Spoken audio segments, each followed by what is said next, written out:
Tokolasy tokovavy miaraba antsika rehetra amin'izao talata alina izao ary miaraba manokana antsika rehetra ihany koa navita soa ny Pasika 2024. Tokolasy tokovavy tonga soa tanatin'izao fotoana ny fampalalam-baovao izao tahaka ny mazatra ny lohatenim-baovao avy hatrany. Nangataka tamin'ny mpitondra ny amerenana amin'ny tompon'andraikitra Osambava andaminana ny sehatra ny lavanily sy tendra Andrena Solonyaiko nandritra ny valandresaka ho an'ny mpanao gazety izay nataony tany an-toerana androany ary nanamariany fa tsy mitombina ny famerana ny vidin'ny lavanily ho $200 ny kilao.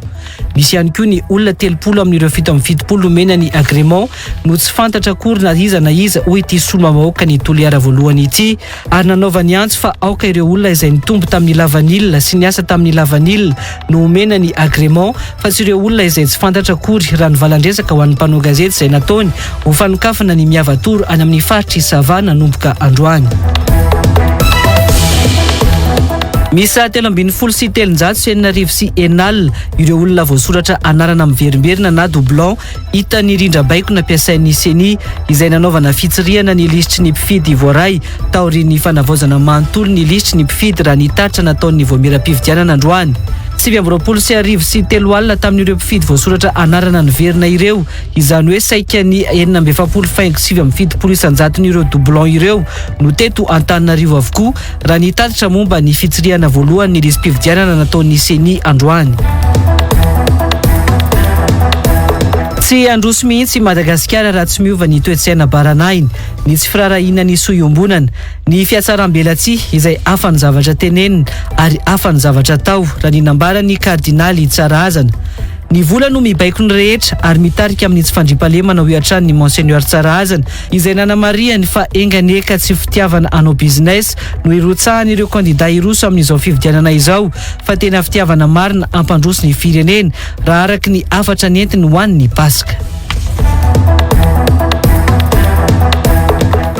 Lehilahy miisa 4 no maty ny Covid-19 tao amin'ny hôpitaly HGR tamin'ny faran'ny herinandro ny Pasika teo raha nitaritra nataon'ny tompon'andraikitry ny serasera ao amin'ny hôpitaly Mpanjakana io raha toa ka lehilahy iray hafa no tonga tao an-toerana efa maty.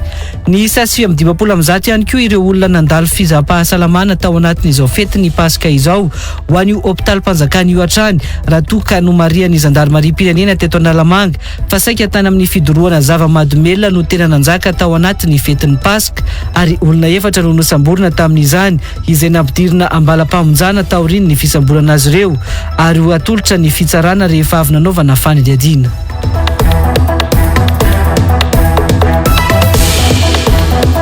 Azo kosa isika dia anaraka ny tsara ho fantatra mikasika ny mety ho toetry ny andro.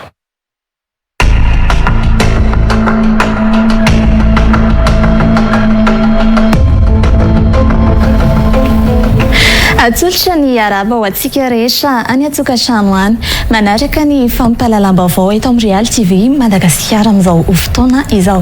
Mbahoary ho fantaritsika indray hoe atony ahoana ny mety ho vinavina ny toetry ny andro raha ho andro rapitso alarobia 12 ny volana aprily taona 2024 sy 2025. Tsy hisy ny mety ho fiforoana ny rivo-doza mandritra ity herinandro ity. Anjaka kosa nefa ny orana tandrifin-drahona ho an'ny afotany ny ilany avaratra sy andrefany nosiny. Raha ny maripana kosa indray dia tsy misy fiovana misongadina firy manerana ny nosy. Raha izay vinavina ny toetry ny andro izay no andeha ho fantaritsika ho an'ny afotany ny tapany maraina dia ahitana orana tandrifin-drahona izy raha toka efa ny miasa ny rahona sy ny masoandro kosa ny atao fianaratsy ho aty fa raha ny aninose be ary nondeha misy atsika izay vinavina ny toetry ny andro izay dia anorana tandrifin-drahona nosy be aka vinavinaina mandiditra ny 420 ka hatramin'ny 30 degré celsius ny maripana. Raha iverenatsika ary ireto faritra sisa manaraka ireto dia saika ahitana orana tandrifin-drahona ny ato Mahajanga sy Sainte Marie ato fa efa ny miasa ny rahona sy ny masoandro kosa ny faritra sisa ambiny. Zay ny mety ho vinavina ny toetry ny andro ary ny tapany maraina.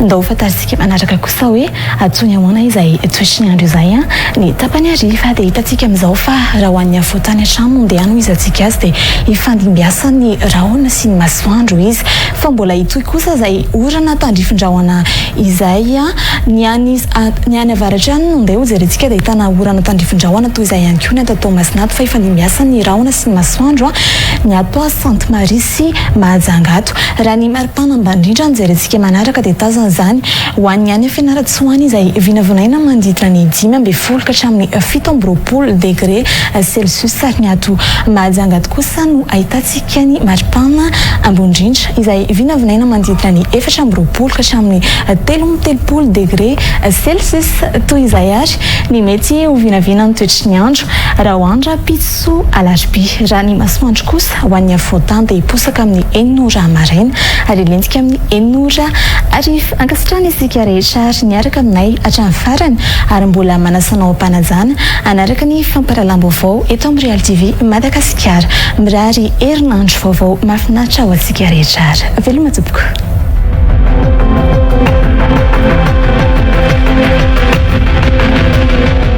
Isaorana ihany koa miora ny tondra izay tsara ho fantatra mikasika ny mety ho toetry ny andro izay iverenantsika vetivety ary ireo lohatenim-baovao.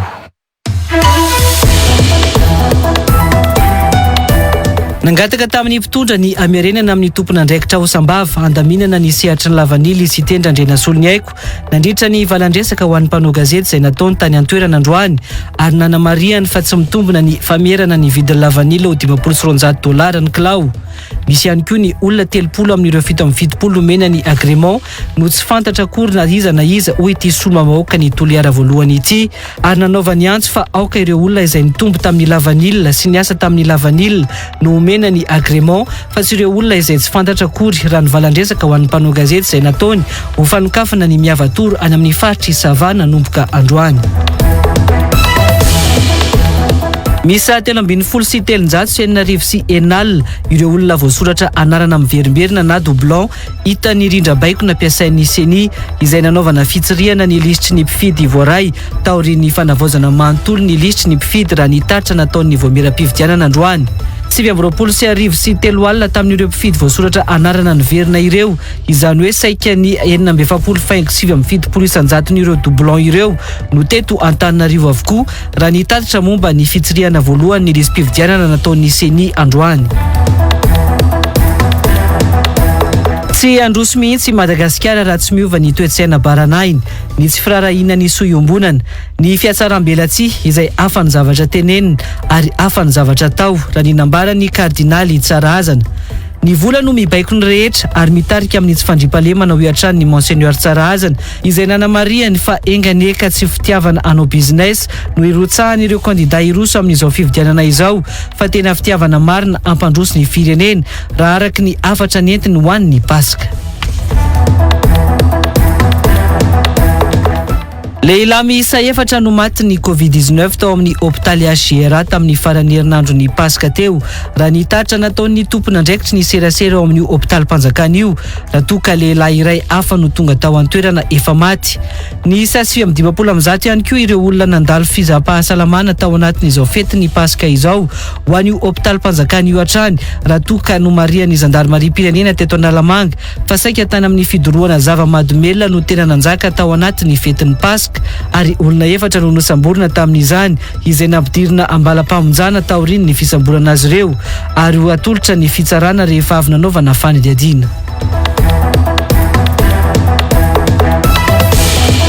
Idirantsika avy hatrany ary ny antsipirian'ny vaovao tsy azo afenina ny fiemorana hita eto amin'ny firenena ary nametrahany kardinaly Désiré Tsarazana fantaniana atao anatin'ny afatra ho an'ny Pasika nentin'ny sabotsy lasa teo ny amin'ny hoe mety androso ihany ve ity firenena ity. Nampirisika ny tompon'andraikitra eto amin'ny firenena noho izany ny kardinaly mba hampiatra marina ny fampandrosoana isa-paritra ary nametrahany fanantenana afa tena ho fitiavana hampandroso ny firenena no irotsahany ireo kandida amin'ny fividianana filoham-pirenena fa tsy ho tombontsy manokana. Miantso ny vahoaka hitsangana noho ny famokisan'ny manam-pahefana lainga kosa ny mpitandrina Irakoamia Andriamahasoa lohan'ny FJKM tao anatin'ny afatra ho an'ny Pasika izay nentin'ny alahady ny Pasika lasa teo. Dia warahantsika ary ny antsipirian'izay. Mety ho alaim-panahy hamadika amin'ny fividianana ny safidy sy ny fanambatambazana ny vahoaka madinika amin'ny fanomezana zavatra ivelany ny kandida amin'ny fividianana ho ny kardinaly Désiré Tsaraazana tao anatin'ny afatra ho an'ny paska izay nataony sabotsy lasa teo. Tokony fitiavana ampandroso rano mariny no ataon'ireo kandida lahara-pahamehana. Engany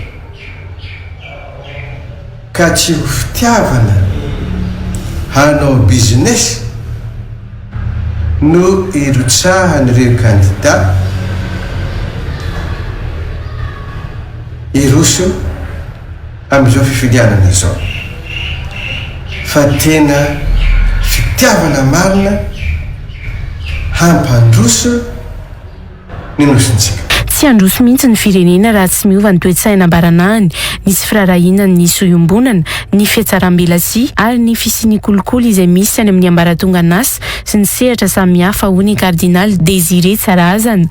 Tsy androso mihitsy isika raha tsy miova ny toe-tsaina baranahy. Ny tsy firarahana ny soiombonana, ny fiatsaram-belatsia hafa ny zavatra tenenina,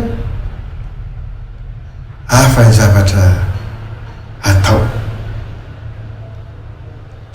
Ny vola no mibaiko ny rehetra.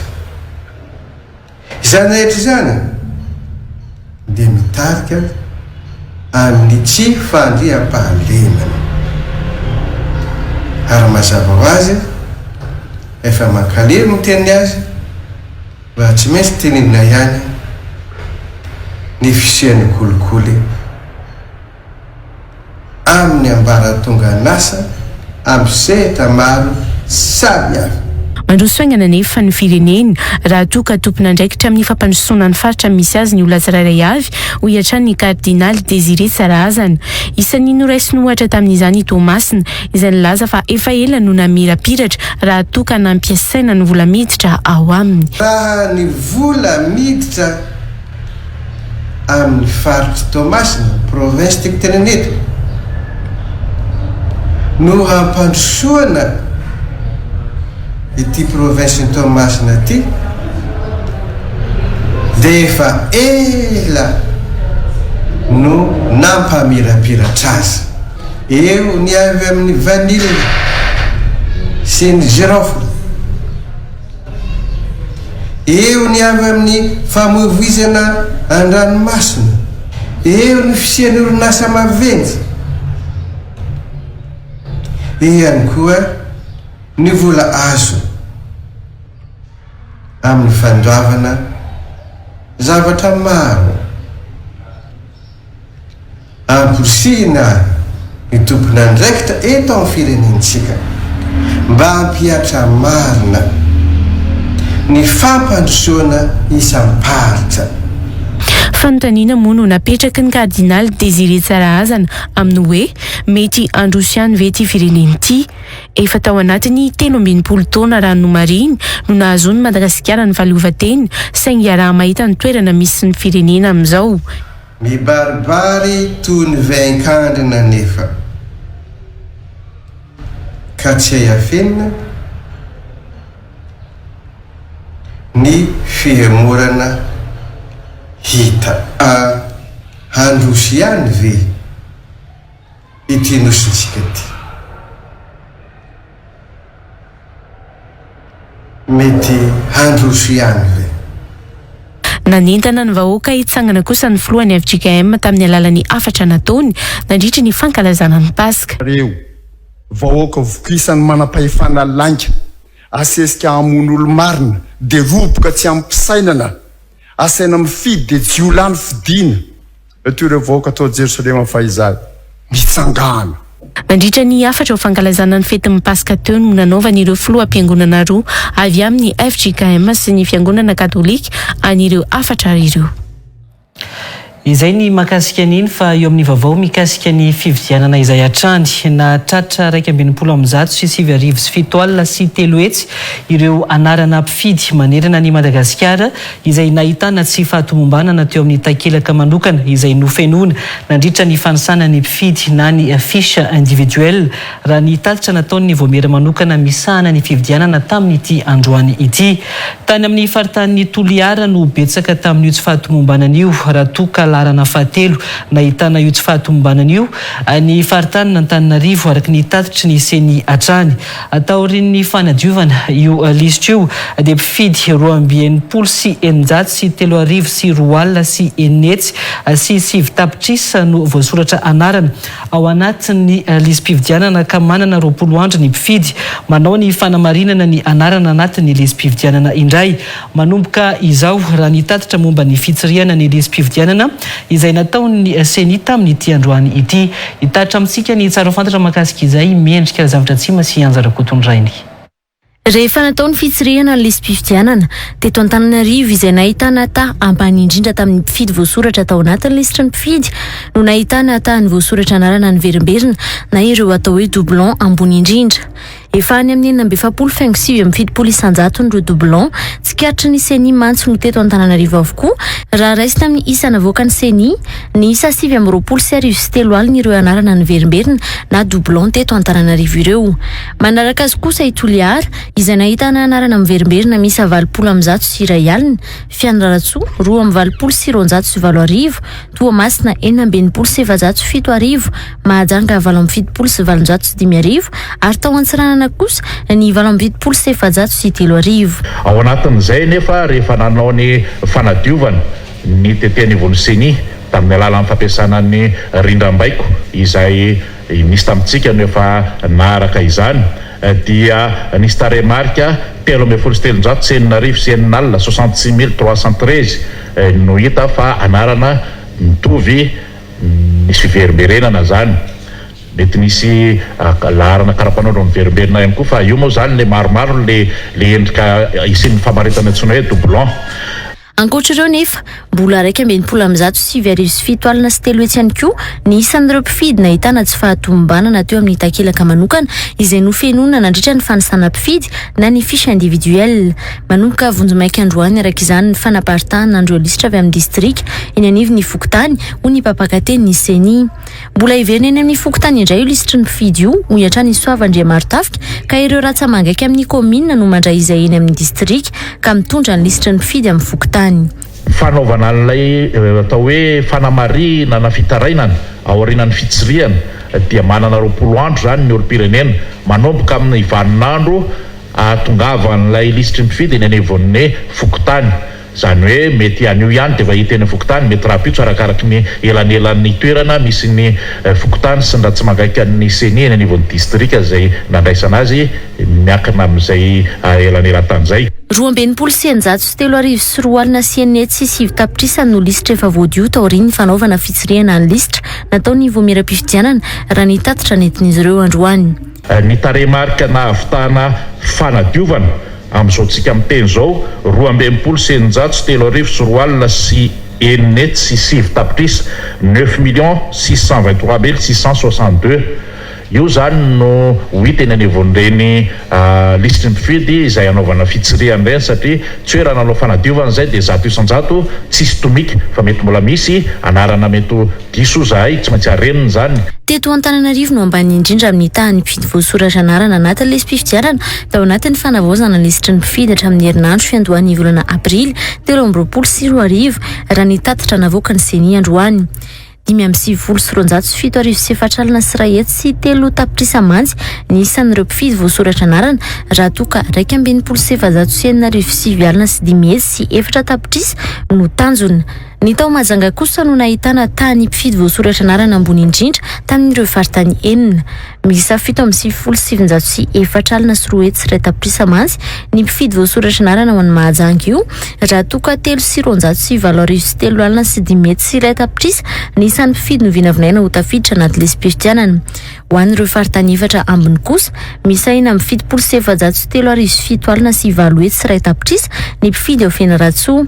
Raiky amin'ny 7,7 alina sy 5 hetsy sy iray tapitrisa ao Toamasina. 4,7 sy 3 alina sy 5 hetsy sy iray tapitrisa kosa ao Toliara. 7,5 sy 7 sy 4 alina sy 7 hetsy ho an'Antsiranana.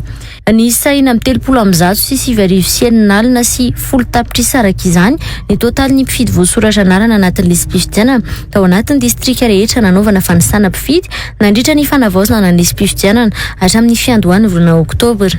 Tsy ahivina fa ny 7,7 sy 9 sy 7 hetsy sy 7 tapitrisa ireo mpifidy efa voasoratra anarana tao anatin'ny lesam-pifidianana ny 10 febroary 2023 lasa teo, izany hoe ny 4,7 sy 7 sy 5 alina sy 1 hetsy ireo mpifidy vaovao fanampiny tafiditra anaty lesam-pifidianana tao anatin'ny 2 volana. Mifarana vonjy maika androany 10 aprily ny fiaton'ny fanisana mpifidy. Mbola mitohatra amin'ny farany volana Mey kosa ny fandraisana anaran'ny mpifidy vaovao anatin'ny lesam-pifidianana anatin'ny fanavaozana isan-taona lesitry ny mpifidy ho an'ireo izay tsy mbola nahavita izany raha ny voalaza ny mpampakateny Seny androany.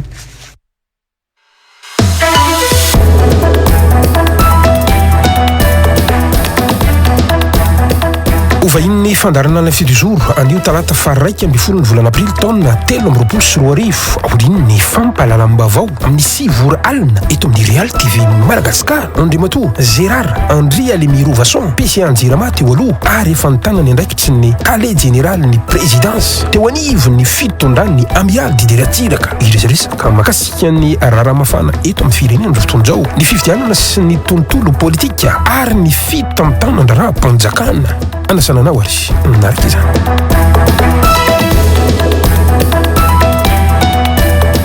Andriamatoa Gérard Andry Alemirovason no ivahiny ao amin'ny gasikara fenosoa ao anatin'ny fandarana l'invité du jour izay hoarahinao aorian'ny izao fampahalalam-baovao izao ary anasananao ihany koa ny anaraka izany hatramin'ny farany. Atoizantsika ary ny vaovao amin'izao alina izao.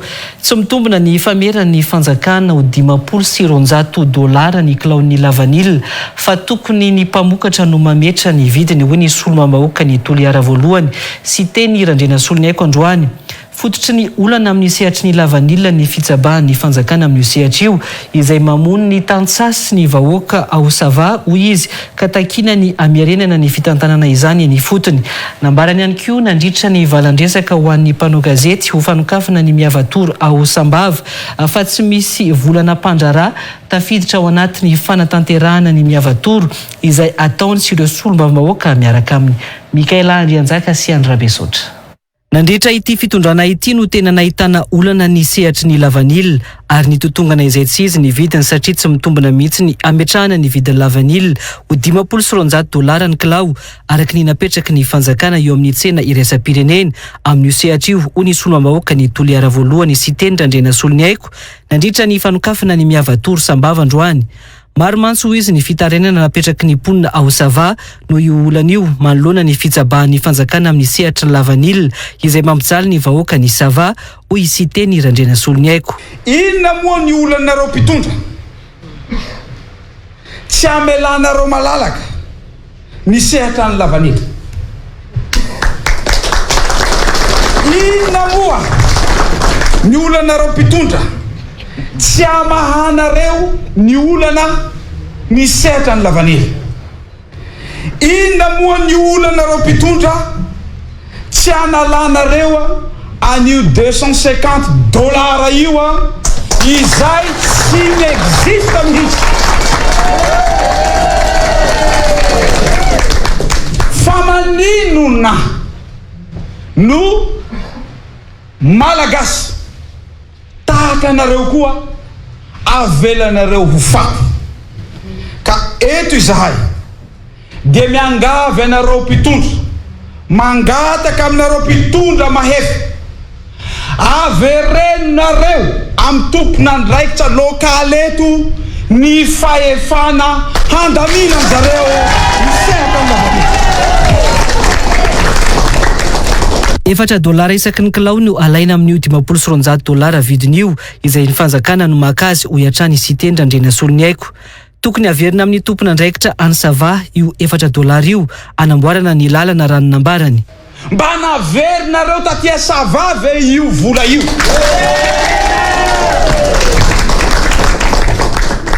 Izay no mahatonga anay rehetra eto androany ary mbola tsy miala izahay amin'ny fametsaranay sy fiadinay hametsarana ny atao hoe décentralisation. Averenareo atia Sava ny volany $4 isaky ny kilao hanamboarana zareo lalana eto, hanatsarana ny fiaina-bahoaka, hanatsarana ny fahasalama-bahoaka, hanatsarana ny lalana eto Sava tompolasy tompoko vavy. Inona no ilaina CNV io zay any Antananarivo no miandraikitra azy. Misy ihany koa ireo mpandraharaha miisa 30 amin'ny 770 izay nahazo agrément izay tsy fantatra hoe iza hoy isiteny Randrena Solony Aiko.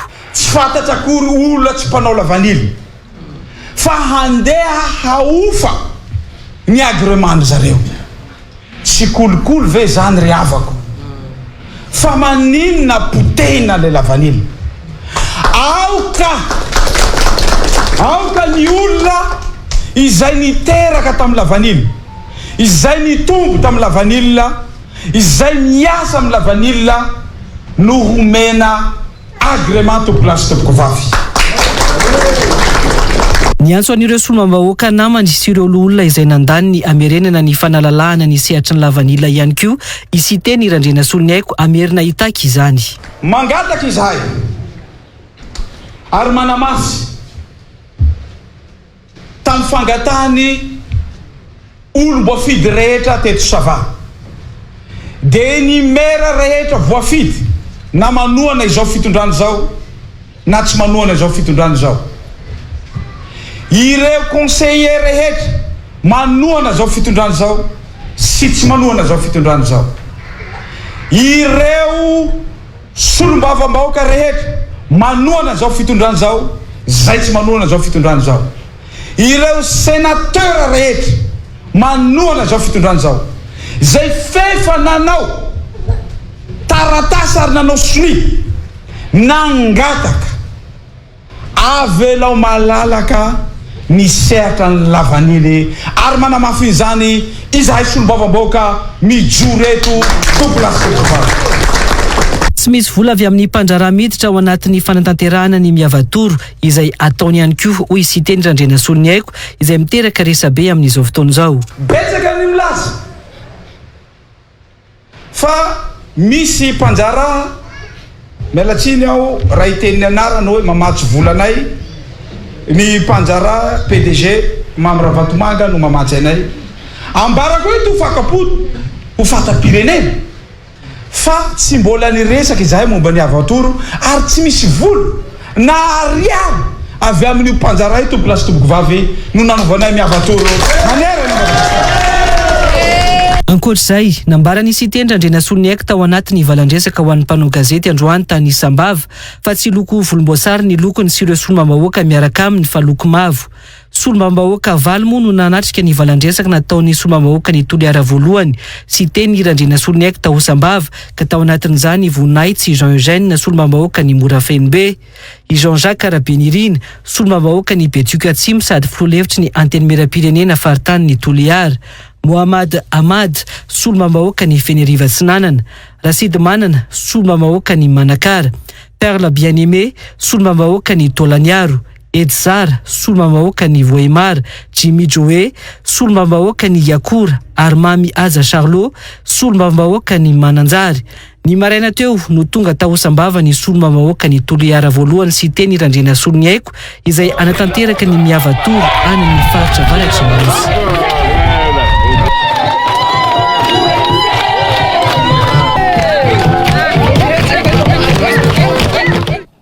izay ny mahakasika an'iny fa 500 mahery ny fiakaran'ny vidim-bary teo anelanelan'ny taona 2024 hatramin'ny 2024 teto Madagasikara, izay mampanontany tena raha ny tena vary tokoa no nafaran'ny fanjakana hoy ny mpandrindra nasionaly ny antoko HVM Rivo Rakotovao androany.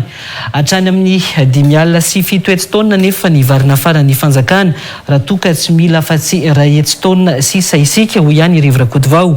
Hatrany amin'ny 3 tapitrisa mahery mantsy ny vary fotsy novokarina teto Madagasikara raha ny taremarika navoaka ny ministeran'ny fambolena izay efa tokony mahampy ny filana arabary eto Madagasikara hoy ihany Rivo Rakotovao. Nansirana Evson sy tokony anarandrianjatovo. Hatrany amin'ny 7.10 tapitrisa ny malagasy mivelona amin'ny resabary eto Madagasikara raha nambarany Rivo Rakotovao androany. 5.7 tona sisa ny vary nafarana tamin'ny taona 2024 ary tanjona napetraka tamin'izany no hoe tokony mahaleo tena arabary isika amin'ny taona 2024 raha ny nambarany ihany. Mihoatra lavitra ny tolotra ny vary eto amin'ny firenena ny filana ka mampieritreritra ny politika mpamokarana amin'ny lafin'ny arabary io hoy Rivo Rakotovao. Ny tombo enitsika 750,000 tona ny vary nafarana. Fanakaiza zany ireo mpamboly ireo. Mijery ihany koa nefa ianao ny taremarika avoaka ministerin'ny agriculture raha ny taremarika avokany dia namokatra vary fotsy sika any amin'ny 3,600,000. Latsaka kely fotsiny zany ny filana ilain'ny malagasy. Nefitsika nafara 750,000 tona. Mihoatra be ne zany ny vary eto amin'ny firenena, ny tolotra ny vary, nefa vary miakatra be ny vidiny. Dia mampieritreritra zany amin'ny taona 2024 tena vary velona nafarana aloha eo amin'ny 120 na 130 kilo isan'olona isa-taona. Zay zany ampitomboana ny isam-ponina dia manome hoe zao ny ilantsika vary anatin'ny herintaona. Dia mihoatra be tokoa. Nakaiza vary vereo zady fa vary tsy misy taxa. Dia sao dia mba tsy vary ary le 750,000 tona. Raha be indrindra dia 100,000 tona zany tokony nafara raha be indrindra. Tsy niakatra ny opampana tahaka izao ny vidin'ny vary ho an'ireo firenena mamboly vary kanefa hatrany amin'ny 500 mahery ny fiakaran'ny vidim-bary teo anelanelany taona 2024 hatramin'ny taona 2024 teto Madagasikara izay mampanontany tena ho ihany Rivo Rakotovao. Tsy nahomby ny politika napetraka raha ny nambarany ihany. Tamin'ny 2024 ane nampimenimena ary mpitondra amin'izao fotoana izao nitariky ny olona mihitsy tamin'ny ny haino manjery sy ny amoaka ny olona tamin'ny arabe dia anisana mohany teny hoe vidim-bary. Ohatriny ny vary tamin'izany 1,800 1,900 ariary. Zao efatra arivo ny vary. Enao nefa nafatra vary be tape. Ny vary eran'izao tontolo izao nefa tsy dia hoe niakatra ny meopapana akory. Maro ny hoe frais mety niampy kely fa tsy meopapana. 500 mahery ane zany ny fiakaran'ny vidim-bary eto amintsika ao anelanelany 2024 ka hatramin'ny 2024 e. Fa nisy inona kay nefa le tatsamy mahantra. Zany rehetra zany mampiseho daholo hoe tsy mahomby le politika napetraka. Betsaka ny projet au ministère de l'agriculture. Amba ezaka tokony atao amin'izany aiza ny valiny.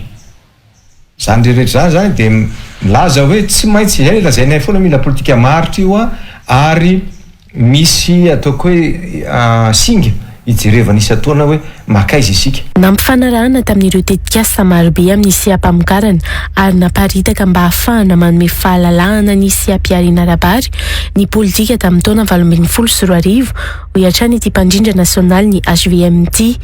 Misy nefa asa izay tsy maintsy ny fanjakana ny tokony manao azy hoy Rivo Rakotovao. Zay mahatonga ny président hery misy asa ao tontolo ambanivohitra tsy maintsy ny fanjakana manao azy. Resaka fotsiny zany hoe tsy maintsy ny le mpamboly ve 1 hectare ny ananany dia aiza moa ny ananany vola raha ohatra 3 taona na 4 taona 1 hectare efa betsaka zany dia ahoana moa ny fahefahany vidiny andeha anao ny entretien canaux primaire na ny barrage dia tsy vita io. Zany mety zany mahatonga fitondram-panjakana tateoriana hoe izy aloha manafatra vary fa manahirana zany e. Dia manafatra vary igamba ho 1 million ny vary oafarana amin'ity taona ity. Dia manaroatra amin'ny teny an'izany hoe atsy ianao sady manafatra zavatra tsy dia ilaina loatra mampieritreritra atsy tsy lasa ny ataoko hoe ny exportation anao ohatra ny lavany. Dia dikan'izany zany vola miditra tsy misy ny atao anatiny avoakanao dia misy tonga loatra an'io volantsika.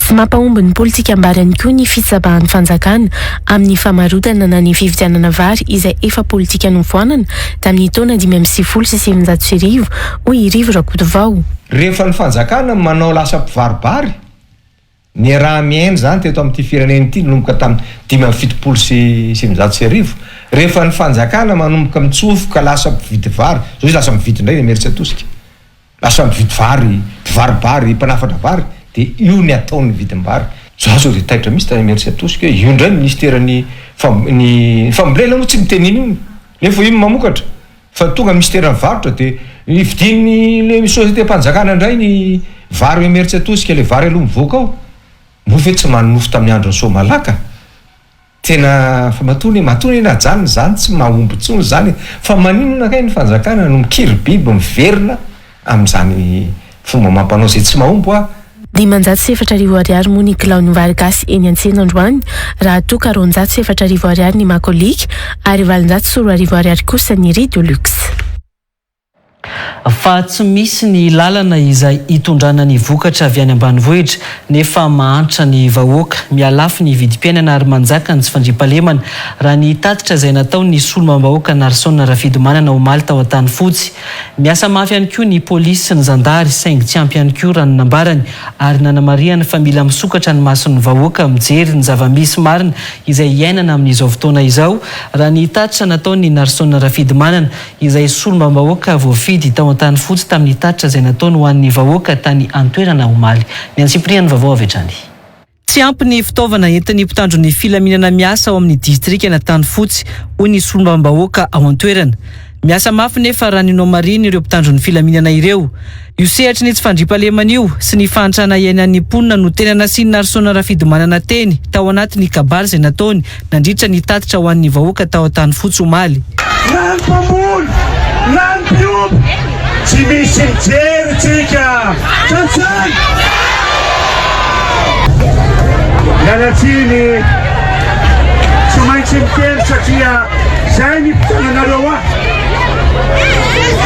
lalana tsy misy manasaty maro ratsy ny lalana masarety ara-tiampa mizezika tsy misy manasaty maro eto dia miteny manao ny asa mafy ireo polisy ireo gendarme eto amintsika ny asa mafy manao ny aintso zavatra amin'ny polisy gendarme eto amintsika fa tsy ampy zareo tsy ampy fitaovana zareo satria tsy menika itonam-panjakana. Tokony hanokatra maso amin'ireo zava-misy marina iainana ireo ihany koa ny vahoaka indrindra fa ireo any ambanivohitra hoy ity solomam-bahoaka ity. Tsy maintsy miady maminy rehefa solomam-bahoaka mba ahafahana miady amin'ny fahantrana tena izy amin'izao dia tsy jereva fanjakana fohy be zazavolanetika zany mila misokatra amin'ny masontsika vahoaka mila misokatra amin'ny masontsika vahoaka ty ambanivohitra amin'izao andro izao. Tao an-tany fotsy omaly no nanao tatitra ho an'ny vahoaka ny solomam-bahoaka tao an-toerana izay nambarany fa adidin'ny solomam-bahoaka no manao io tatitra io amin'ireo nifidy azy. Eo amin'ny vaovaon'ny toe-karena kosa indray 3 miliara ariary monja izay salanisa ambany dia ambany no vola miditra na ny atamberim-bidy ny fanondranana rena kibon-tany teto Madagasikara raha ny nambarany Italia Generaly ny faditseranana androany. Tsy misy afa-tsy iray hatramin'ny $5 ihany mantsy ny sandany arena kibon-tany lazaina eny aniva ny faditseranana ka tsy maintsy nojereny ka io ihany koa no antony nametrahana ny sara ny fanondranana na ny droit de sortie iarovana amin'ny tombotsoa-pirenena ho ihany ny Italia Generaly ny fady tseranana.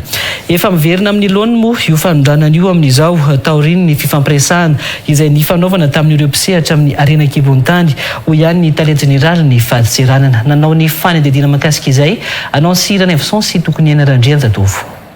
Saika ny fanondranana andreo vato sarobidy no tena ahitana tsy fahatomombanana sy osika ary alatra amin'ny fametrahana ny sandany arena kibon-tany aondrany eny anivo ny faditseranana ka tsy maintsy nandraisana fepetra ho ny Italia Generaly ny faditseranana lainkana zavaliny Ernest Androany. Fa mipetraka reny déclaration de douane reny dia be dia be ny fraude hita ao anatiny produit minier voatsela korony fa omaly dia misy 23 kilo na pierre précieuse tratra tany any Majunga vao omaly zay zavatra zay mety mbola ho hitantsika amin'ny aina manjereny fa ny zavatra hitanay zany rehefa natao ny déclaration dia en moyenne 1 à 1,5 $ no déclarena par kilo.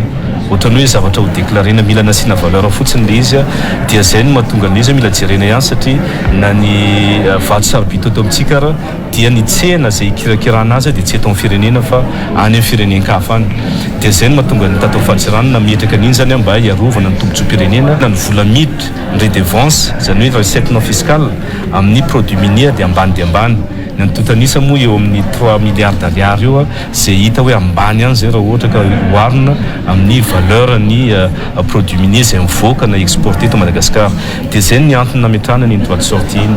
Misy ny fifampiresahana izy ny marimaritra iraisana amin'ireo mpisehatra amin'ny arena ekipony tany ho ihany ny tale général ny fadisiranana ary no amafisiny fa efa miverina amin'ny laon'ny fanondranana amin'izao fotoana izao.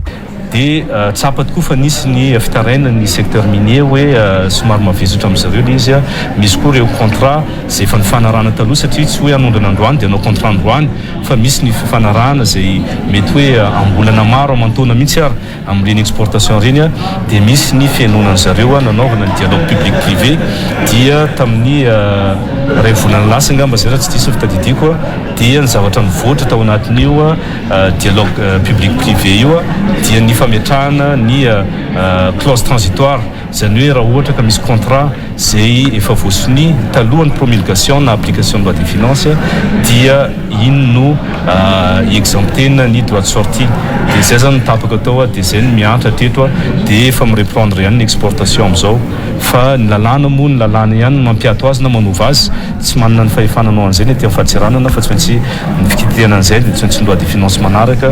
Ivina moa fa napetraka tamin'ny tedi-bola mpanjakana 2024 ny fisian'io droit de sortie 20 isanjato ho an'ireo mpisehatra amin'ny arena ekipony tany io na ato ny filakevitry ministra Vonjimaika ny 30 martsa kosa ny fampiarana azy io. Fanana mafy ny fitakiana ny fampiatona ny fitrandrahana ny fasimainty ataon'ny baza toliara ny fikambanana zanadrika ao toliara omaly mety hiteraka korotana ao antoerana ny fanohizana ny fitrandrahana ho iatrany ity fikambanana ity. Ankoatra izay moa dia nanamafy ihany koa ny teo anivo ny fikambanana fa mamono afo hatrany ny fanjakana manoloana ireo rehetra ireo raha ny nambara ny fikambanana na zanadrika hatrany ary nitakin'izy ireo ny anesorana ny fanariana ny fako ny baza toliara ao antoerana nandritra ny fifampiarabana na hatratra ny taona zay nataon'ireo fikambanana ny zanadrika atao toliara omaly. Ny Antsipriana vaovao avy hatrany. Efa nanomboka tamin'ny taona 2024 no nisy ny fifandirana mahakasika ny fametrahana ny tetikasa ataon'ny baza toliara ho ireo mpiambana amin'ny zanadrika. Takiny izy ireo araka izany ny fananjanonana ny farana ny fanakasiana ny toerana. Tiliara sandry zay depuis 2011 zany ty fana gidagida ny araka amin'ny raha io katao andaboy maro anisany tsy d'accord an'io. Ty raha fa tsy vita fa nanomboky 2009 zay jusque 2023 zao fa tsy raha fa vita koa ilao raha hafa na akisaho amin'ny toera hafa zany. Miteraka tsy korotana eo amin'ny samponina ny tetikasa ho iatran'ireo mpiambana ao amin'ny zanadrika. Mety hampisy aly an-trano atelier areto tsy mahevantsika zay aly an-trano zay. Io nzay manakory olo reto tsy raha hefa tsy raha ho mety reo. Nzay ino hatao reo tsy mety io tsy mety ka ho soniavinao raha zao hataonao roa fanjakana fa sahira toy fanjakana toy fa mamono afo avao sanandro mbo hamono afo ndraiky raha be bazy retia tsy kely lala ro reo satria mihariniky fanjakana avao rozy ao avao ro takalirindrozy mamango mbambany ao avao ny rozy io ka tanjegna atsika ka misamatsamaky tsika ambeno soa fa io tsy aorindrozy andaboy eo tsy mila nareo manonofy bazy io nareo mpanotonotro bazy io ka manonofy nareo fa tsy azo nareo andaboy tsy atanana etoy arovanay ka hisengesenganao botongero miharo tsika fa laika manonofy nareo. Naneo ny fahavonona ny aro ny tanàna ireo avy amin'ny fikambanana zanadrika ireo. Tao amin'ny fiangonana katolika Notre-Dame de l'Assomption sans fil Toliara no nisafidiny sy tendrandrena solony haiko nankalazana ny fetin'ny Paska 13 ny alady lasa teo. Niaraka nivavaka tamin'ireo mpino atao amin'io fiangonana io isy teny randrena solony haiko ary nampafantariny ireo mpino ny mahazava-dehibe ny fiatrehana ny fetin'ny Paska tahaka izao. Taorian'ny fitaom-pivavahana niarahana tamin'ireo mpino kristiana katolika Notre-Dame de l'Assomption sans fil Toliara no nitsidika ny sekoly izay nianarany katesizy fon'ny fahazazany ka asipana-voazana tsy ho ela raha ny nambarany.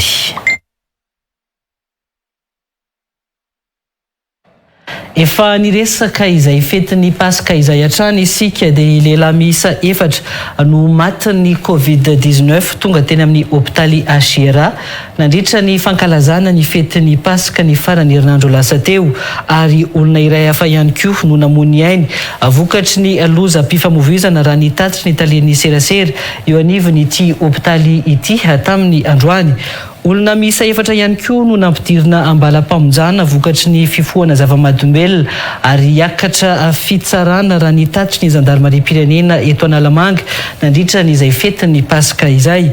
Niena ihany koa ny fandikan-dalàna voarainy ny mpitandron'ny filaminana hoy ny kolonely Tojo Raoul John. Ndeo arahantsika ny fanadina makasika izay hoetiny Ezekia Hermalala sy Mikaela Andrianjaka.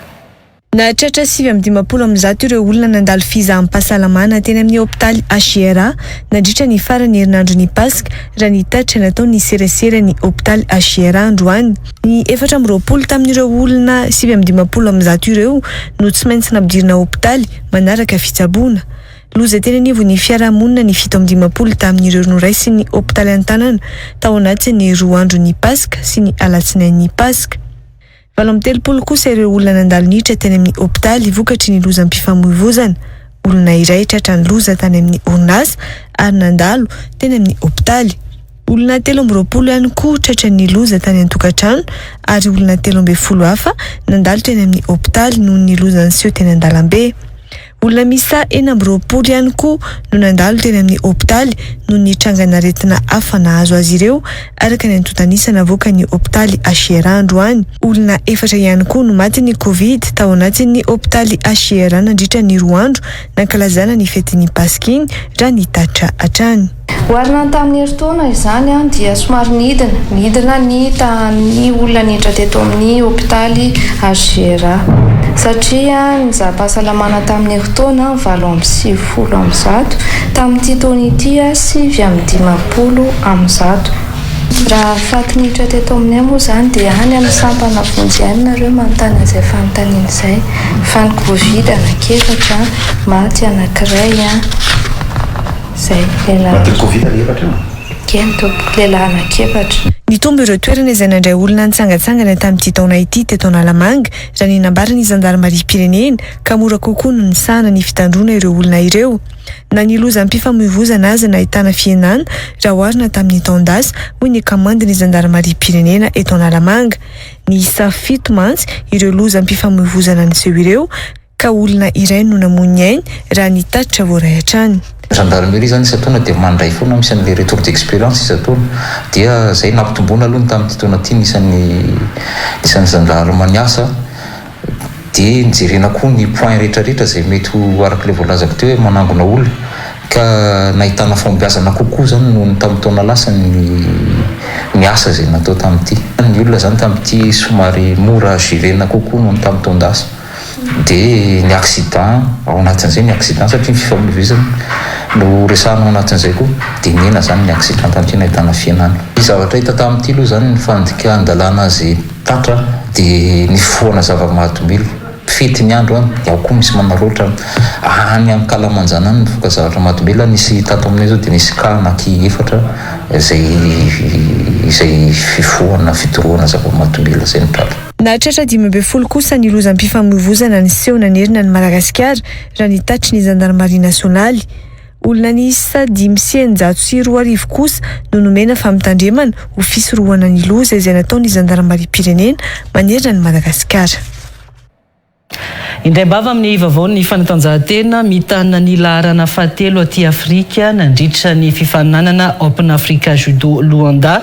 Sokajy vehivavy latsaka ny 70 kilao i Laura Rasoanaivo judoka malagasy nandritra ny fifanitsanana izay notanterahana tany Angola ny 8 sy ny 9 aprily lasa teo. Medaly volamena miisa 5 nonorom-bany tato anatin'ny rovolana nandritra ny fiodonana tamin'ny Open de Tunis, ny Open d'Alger ary ny Open de Luanda ity. Medaly volamena miisa 2 no nobatain'ny Laura tao Angola ny farany herinandro io.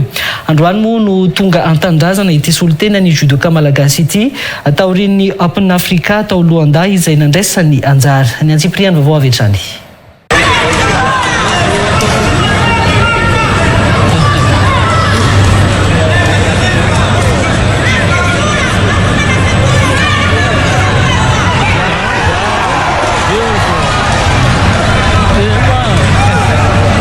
Nanjakazaka indray Laura Rasoanaivo judoka malagasy amin'ny sokady junior sy senior latsaky ny 70 kilao ny sabotsy fahavalo sy ny alahady fahasivy ny volana aprily lasa teo tao Angola nandritra ny fifanitsanana rehetra izay nataony. Tao amin'ny sokady no nisy azy ary laviny nandritra ny fifanitsanana isambondrina ilay judoka avy ao Angola Bento Olga. Mbola teratany angolaise Gabriel Marta ihany koa no nifanandrina taminy teo amin'ny manasadalana ary resin'ity judoka malagasy ity hatrany. Teo amin'ny dingana farany izay niadina ny medaly volamena no nomontsana ny Laura Rasoanaivo ny Joao Josefa.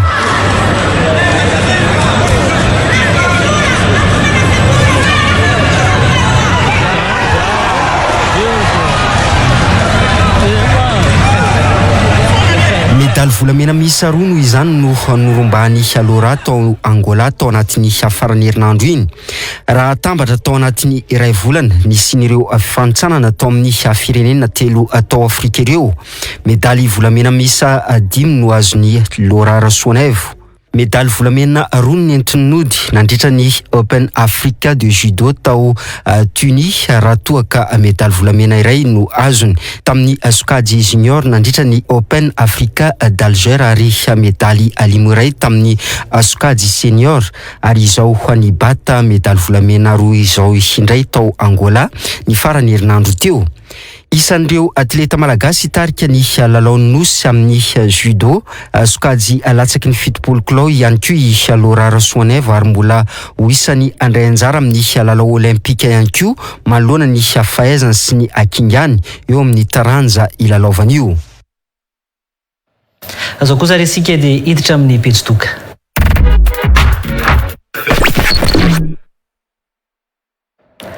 Miaraka amintsika amin'ity alina ity atao anatin'ny fampalalam-baovao i Aldidi, miarabanao tompoko.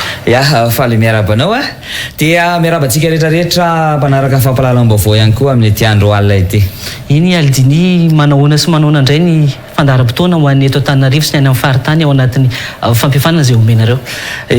Fampifanana momba ny fiompiana no hoentina ho antsika eto Antananarivo dia nomanina le izy hatramin'izay ity fampifanana izay ataonay ity dia larobisy lakamisy foana manomboka larobia lakamisy zoma sabotsy dia le andro le larobisy lakamisy io foana tsy afaka foana ny olona matetika amin'ny fotoana io dia nangataka izy hoe mba atao farany herinandro le izy dia amin'ny sabotsy zao zany no anaovantsika azy. Amin'ny sabotsy zao tsika dia miofana momba ny akoho gasy sy ny poulet de chair ary amin'ny zoma zao amin'ny zoma zao tsika miofana ny akoho gasy sy ny poulet de chair ary amin'ny sabotsy zao dia miofana momba ny fiompiana kisoa mampiteraka sy ny manatavy. Io zany ny programantsika ho an'ny eto Antananarivo dia ao amin'ny kafetariany esika Antanimena ihany no anaovantsika azy dia 5 alina sara-piofanana ho an'ny isan'andro dia tsy misy fisoratana anarana mialoha fa tonga ianao alohany amin'ny valora sasany maraina amin'ny fotoana izay tianao amin'ireo zoma akoho gasy poulet de chair sabotsy ny fiompiana kisoa mampiteraka sy ny manatavy ireo dia efa omelintsika boky hatrany ianao. Fa ny any amin'ny faritra zany dia tonga dia teneniko antsika ihany koa fa maro-panaraka izy ity na any amin'ny faritra ary dia ny Tamatavy antsika Tamatavy ny 26, 27, 28 izao ao amin'ny Sacré-Cœur Tanamboasainky no anaovantsika azy dia any Fenerive Est kosa tsika dia amin'ny 28 sy 29 izao ary any Moramanga dia ny voalohan'ny volana Mea sy faharoan'ny volana Mea ao amin'ny salle d'œuvre Anosimasina no anaovantsika azy ho an'ny ao Moramanga. Dia mitovy any Antananarivo any amin'ny faritra zany na ny Sara na ny Fahatongavana tsy misy ihany koa ny fisoratana anarana mialoha. Efa niresanao zay tany amin'ny faritra zay dirantsika ihany koa mety hoe ny votoatin'ny fampiofanana fa mety manao ahoana kosa ny akony zay fitetezam-paritra efa nataonareo zay inona afaka omena ny mpijeritsika amin'ity alina ity? Ianao zany rehefa tena hoe mandeha mitety faritra ohatran'io dia hitatsika zany fa tena hoe ireo tatsahantsika ireo dia tena hoe niompy fahatany. Izy teo moa tsy voatery hoe tatsaha ianao fa na ataontsika hoe andrenivohitra ary ianao dia afaka miopy rehefa manana toerana malalaka anaovana azy zany. Dia ny akabeazany zany dia miopiopy fahatantsika dia rehefa tonga ianao mizara an'le traikefa sy le hoe teknika zay omena anazy dia eo izy vao miova hevitra hoe ay le azo atao an'izay izy eo izy zany vao tapakevitra tena hoe apiatra sy atao fitadiavam-bola ilay atao hoe fiompiana. Fa hatramin'izay mantsy izy ohatrany hoe natao hoe tsy mila manana biby fiopy fotsiny zay dia ompiana fahatany fotsiny eny ireo. Dia misy tamin'ireo mpiofana zay nalehantsika nale tany amin'ny faritra zany zao dia misy amin'izy ireo ataontsika hoe efa mpiopy lehibe fa tonga izy niofana izay rehefa tonga niofana izy naka an'ilay atao hoe traikefa vaovao koatra ny fainy hatramin'izay dia afa-po izy moa tao anatin'izay zavatra izay ary resy lahatra izy fa hiverina manaraka ary zavatra hafa no ataony. Izany zavatra rehetrarehetra resahako amintsika zany dia misy raky tsara avokoa zany ary misy raky peo dia mbola izy sy fotoana ho avoakantsika daholo zay zavatra rehetrarehetra izay dia ho hitatsika hoe ay ohatrao zay zany ny zavatra mitranga rehefa any amin'ny faritra any sy any amin'ny toerana rehetra izay nilalovanay. Zay indrindra ialdinia fandresanao ihany ny tany amin'ny faritra inona zany ny tena ho hita satria raha ny fandaram-potoana teo ny Zomay resaka momba ny ampiofana momba ny akoho gasy ny akoho poulet de chair ary momba ny kisoa ny sabotsy raha tsy diso inona zany no ampianarana sy tena ho hita ao anatin'ireo fampiofana andreo? Raha ohatra ka hoe raisitsika fotsiny zany le hoe Zomay ny akoho gasy ny poulet de chair dia amin'ny Zomay io ianao mahita zany hoe tonga dia ny teknika ranoray no omenanao ao zany. Zany hoe vao manomboka ianao zany dia ny teknika rehetrarehetra hatramin'ny voalohany ka hatramin'ny farany no omenanao ao anatin'io zany. Ny baziny tena hoe teknika ny fiompiana akoho gasy dia ilay atao hoe fiompiana an'le zanany. Zany hoe fikarakarana ny zanany manomboka izy voafoy mandra-pahalehibeny dia fikarakarana ny reniny iny ihany koa hoe ahoana ny atao fa mba tonga ny reniny iny vetivety dia manatody satria mantsy ny antsika avela taritiny lavabe eny le zanaka koa fa tsy ana dia ny antsika nefa tonga dia hoe voafoy dia esorina amin'ny reniny le izy dia ahoana ny fikarakarana ny zanany izy esorina amin'ny reniny mandra-pahatonga anazy lehibe indray dia eo amin'izay tsika mahita ny mahatratra an'le hoe akoho dimy tonga any amina 500 isa any rehefa tonga ny heritaona zany ao anatin'ny heritaona izany. Dia ny fikarakarana rehetrarehetra sy ny teknika ny fikarakarana manomboka izy anatina hoe manatody ny fikotrehany ny fikarakarana n'io atodiny io ny ara-pahasalamany ary ny sakafony dia atoranao daholo. Zay zany ny ao anatin'ny fiofanana raha ny Zoma no resahana raha ao anatin'izay koa moa ny akoho fakana nofo dia mitovy an'izay ihany koa ny fikarakarana hoe ahoana ny anaovana sakafon'io zavatra io zany hoe sakafony tsotsotra nefa mahomby. Raha raisitsika zany le sabosy indray zany ny fiompiana kisoa sady mampiteraka io no manatavy dia eo amin'izay le hoe ahoana indray ny ataonao amin'ny fampanarahana ny kisoa io mba ho maro be ny zanany rehefa teraka. Misy teknika io fa tsy hoe rehefa mampanaraka dia tonga dia tsy maintsy 13 fa misy teknika io mba ho maro be ny zanany rehefa teraka avy eo. Dia ahoana ihany koa ny atao mba hoe sakafo tsotsotra n'le izy tsy lafo be nefa mahomby amin'izao fiakafiakarany zavatra rehetrarehetra izao dia indrindra na fatra n'ilay zavatra izay omenantsika. Zany ny zavatra omenantsika rehefa tonga ao anatin'io fampiofanana io zany hoe manomboka hatramin'ny voalohany ka hatramin'ny farany. Isika zany zao vao avy namoaka biby tamin'ireny fety iny dia tadio fa 2 andro dia efa mamoaka akoho fakana nofotsika afaka 10 andro tsika kalaza indray ny atao hoe Pentecôte dia hitatsika eo fa efa mamoaka ianao anatin'izay. tompoko efa lasalasa ny fotoanantsika fa omeko segonda vitsivitsy ihany ianao ialidiny tondrana ny fanentanana amin'izay fandaram-potoana ny zomasiny sabotsy. ia azadino ara ny fotoanantsika amin'ny zoma izao tsika dia miofana ny akogasy sy ny poulet de chair ary amin'ny sabotsy zao dia miofana momba fiompiana kisoa mampiteraka sy ny manatavy ao amin'ny kafetariany esika an-tanymena no anaovantsika azy dimy arivo telo alina ariary saram-pifanana ho anisan'andro dia efa omena boky ianao ao anatin'ilay izy zany dia tsy misy ny fisoratana anarina mialofa afaka tonga ianao dia tonga fotsiny ary ny fotoana izay tianao amin'ilay zoma sy ny sabotsy alohany amin'ny valora sasany maraina dia efa mety raha mila fanazavana fanampy motsika dia afaka miantsony 038 50 740 06 na ny 033 50 740 06. misaotra anao ialidiny ny vahiny teto amin'ny Real News. Misaotra anao nandray dia makasitraka antsika rehetrarehetra naharitra ny ainy ohatra amin'ny farany. Briquet Bic. Comptez sur Bic. 3000 allumettes équivalent à 2 briquets sans marque ou à un seul briquet Bic Maxi. Briquet Bic. Comptez sur Bic. Faites le calcul. 3000 allumettes équivalent à 2 briquets sans marque ou à un seul briquet Bic Maxi. tapitra ihany koa ny fampalalama-vao tamin'ity alina ity tokolasy tombovavy ankasitrahana feno isika rehetra na hatranjery izany hatramin'ny farany azadonona ny fandarana l'invité du jour izay iarahanao amin'ny gasikara feno soa aoriny izao fampalalama-vao izao ny tenako kosa dia mametraka ny mandrapitafa ho amin'ny manaraka indray veloma tompo.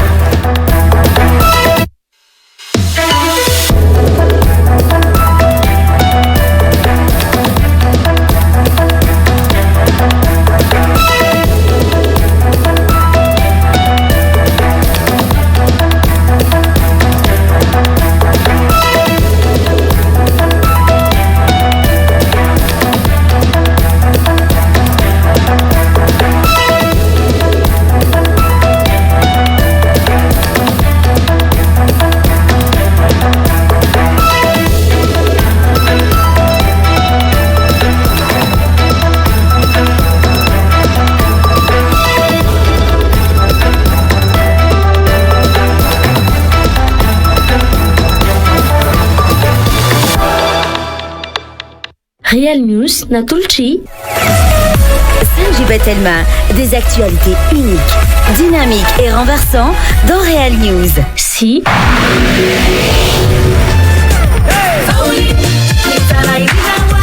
Vaovao be Vaoline poudre lavande sady manitra no mandroatra tsara nefa tsy manimba tanana mbola io foana ilay Vaoline mahazatra antsika toy ihany koa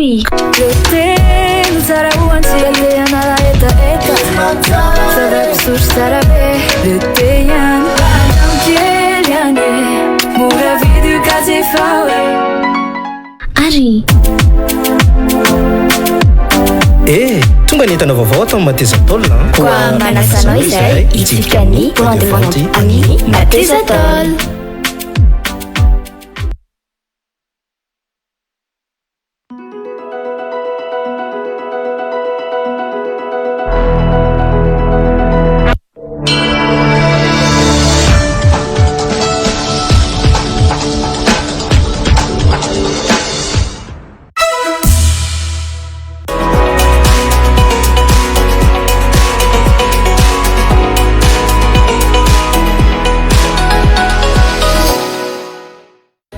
Fety ny andro